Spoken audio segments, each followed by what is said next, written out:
हर हर Mahadev. Good morning सगळ्यांना.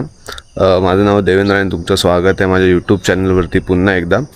तर कालचा जो प्रवास होता तो मुंबई टू छत्रपती संभाजीनगर इथपर्यंत आणि हा प्रवास 350 किलोमीटरचा होता. पावसाळ्यामध्ये अनुभवले आम्ही हर एक गोष्ट अनुभवली, जी म्हणजे सुंदर रोड, धुके, पाऊस, घाट सगळं एक्सपिरियन्स केला. तो आजचा दिवस खूप खास आहे, कारण का आज आम्ही 12 ज्योतिर्लिंगापैकी एका ज्योतिर्लिंगाच्या टेम्पलमध्ये आम्ही व्हिजिट करणार आहे. महाराष्ट्रामध्ये 3 ज्योतिर्लिंग आहेत, त्र्यंबकेश्वर, भीमाशंकर आणि श्रीकृष्णेश्वर. आणि मग तिथून आम्ही एक भद्रा मारुती म्हणून टेम्पल आहे त्या टेम्पलला व्हिजिट करणार आहे. आणि त्यानंतर मग मुंबईच्या परतीच्या प्रवासाला सुरुवात करणार आहे. आम्ही ज्या ठिकाणी थांबलो आहे, ज्या हॉटेलमध्ये आम्ही थांबलो आहे ते हॉटेल राज हेरिटेज आहे. आणि असे कॉटेजेस आहेत इकडे, आणि ती तिकडे बाईक लावली आहे. आणि नंतर आम्ही घृष्णेश्वर मंदिराच्या दिशेने निघालो. सकाळी लवकर पोचलो असल्यामुळे गर्दी जवळजवळ नव्हतीच. वातावरणात एक वेगळीच प्रसन्नता होती. मंदिरात मोबाईल आणि कॅमेऱ्यांना परवानगी नसल्यामुळे इथून पुढचा प्रवास कॅमेऱ्यात नाही तर आमच्या मनात कायमच साठून राहणार होता. कधी कधी काही क्षण रेकॉर्ड करण्यासाठी नसतात, ते फक्त अनुभवण्यासाठी असतात. महादेवाच्या सानिध्यात घालवलेला प्रत्येक क्षण, प्रत्येक प्रार्थना आणि प्रत्येक श्वास शब्दांच्या आणि कॅमेऱ्याच्या पलीकडचा असतो. तर प्रत्येक ज्योतिर्लिंगामागे एक कथा आहे, आणि घृष्णेश्वरची कथा आपल्याला शिकवते ती म्हणजे खरी भक्ती कधीच व्यर्थ जात नाही. खूप वर्षापूर्वी देवगिरी परिसरात सुधर्मा नावाचा एक ब्राह्मण आणि त्याची पत्नी सुदेहा राहत होते. दोघेही भगवान शिवाचे भक्त होते, पण त्यांना अपत्य नव्हते. त्यामुळे सुदेहा दुःखी होती. काळ लोटला. अपत्य प्राप्तीच्या आशेने सुदेहाने स्वतःची धाकटी बहीण घृष्मा हिचा विवाह सुधर्माशी करून दिला. घृष्मा अत्यंत शिवभक्त होती. ती रोज 101 पार्थिव शिवलिंग बनवायची आणि त्याची पूजा करायची आणि जवळच्या तळ्यामध्ये त्याचे विसर्जन करायची. तिच्या अखंड भक्तीमुळे भगवान शिवाच्या कृपेने पुत्र प्राप्ती झाली. पण यानंतर सुदेहाच्या मनात मत्सर निर्माण झाला. एका रात्री तिने घृष्माच्या मुलाची हत्या करून त्याचे शरीर त्या तळ्यात टाकले, जिथे घृष्मा रोज शिवलिंगाचे विसर्जन करायची. सकाळी ही घटना समजली, पण घृष्माने दुःखातही आपली पूजा थांबवली नाही.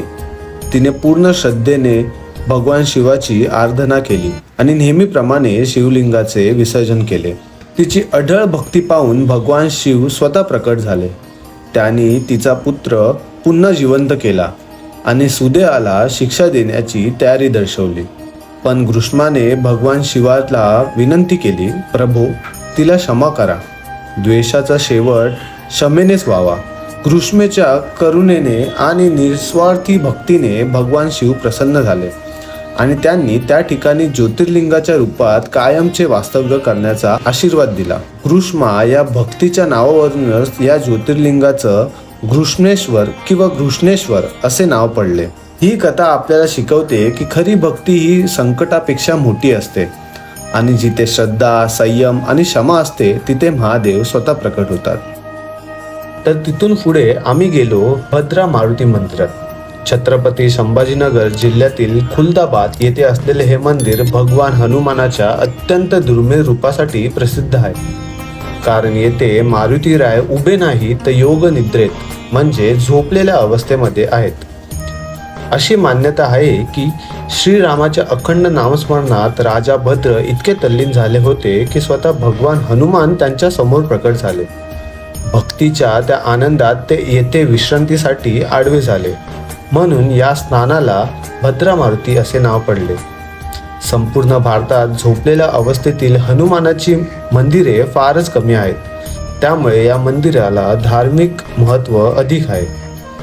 मंदिरातील शांत वातावरण आणि मारुतीरायाचे दिव्य रूप मनाला वेगळीच ऊर्जा देऊन जाते.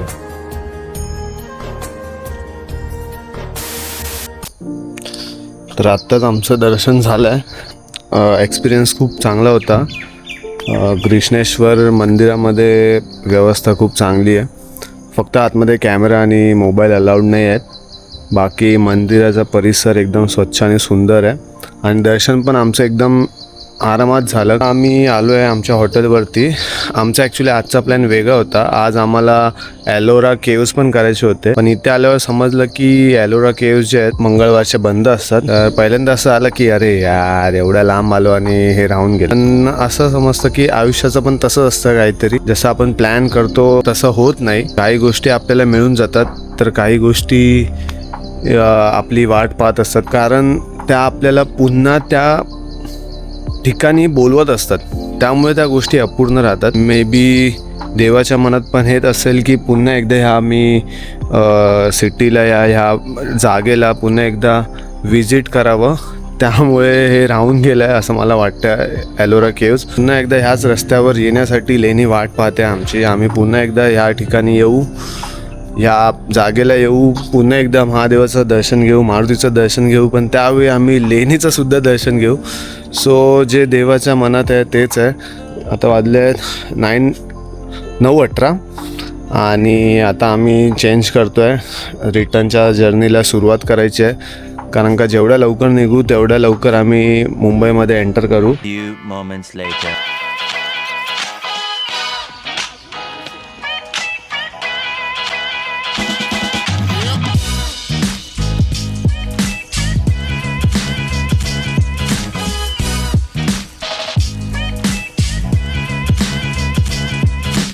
आता वाजले सकाळचे 9:55, म्हणजे ऑलमोस्ट 10 वाजायला आलेत आणि आम्ही आता इथून निघतोय मुंबईच्या जर्नीला. हर हर महादेव. पहिलं तर ब्रेक घ्यायचा आपल्याला पेट्रोल पंपला, कारण का आपलं पेट्रोल फुल केलं पाहिजे, आणि मग तिथून नॉन स्टॉप मुंबई. चला, गणपती बाप्पा मोरया. हर हर महादेव.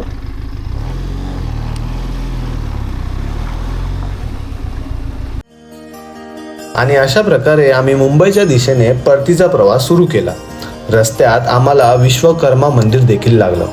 मनापासून इच्छा होती की आज जाऊन दर्शन घ्यावं, पण आम्ही पूर्ण रायडिंग गिअरमध्ये होतो आणि वेळेचं थोडं बंधनही होतं, म्हणून मंदिराच्या बाहेरूनच हात जोडून दर्शन घेतलं आणि महादेवाचं नाव घेत पुन्हा रस्त्यावर निघालो. कधी कधी देवळात जाऊन दर्शन होतं आणि कधी कधी दुरून केलेली प्रार्थनाही मनापर्यंत पोचते.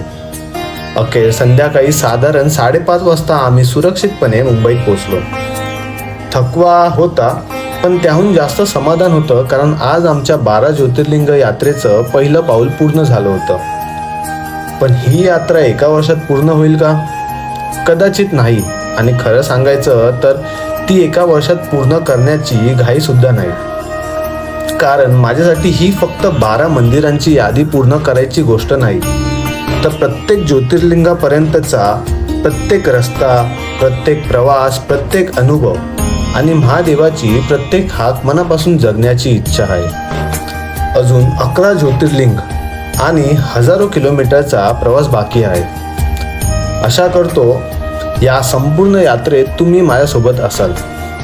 जर तुम्हाला हा व्हिडिओ आवडला असेल तर नक्की व्हिडिओला लाईक करा, चॅनलला सबस्क्राईब करा आणि बेल आयकॉनला नक्की दाबा. पुढच्या भागात आपण पुन्हा भेटू एका नव्या रस्त्यावर, एका नव्या ज्योतिर्लिंगाच्या दिशेने. टिल देन, तेविओ प्रोंतो आणि हर हर महादेव.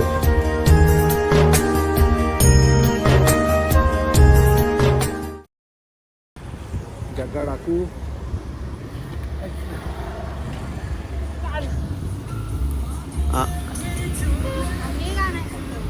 आम्ही आता पोचलोय इगतपुरीला. इगतपुरीला पोचलोय.